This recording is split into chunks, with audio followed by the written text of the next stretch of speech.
আল্লাহকে ভয় করো। তার মা বলছে এখানে তো ওমর নাই।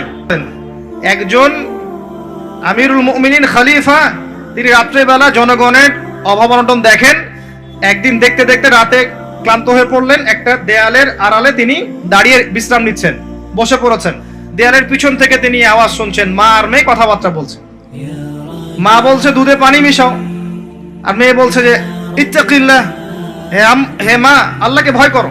তার মা বলছে এখানে তো ওমর নাই, ওমরের প্রশাসন নাই, ভয়ের কি আছে, মিশাও পানি মিশাও।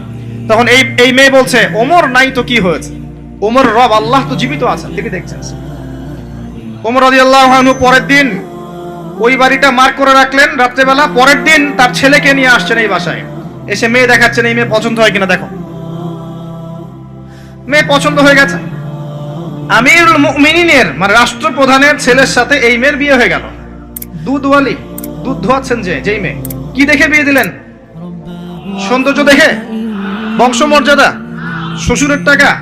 যৌতুক? এই কাজ যদি আমরা করতে না পারি, সংসারে শান্তি আসবে না।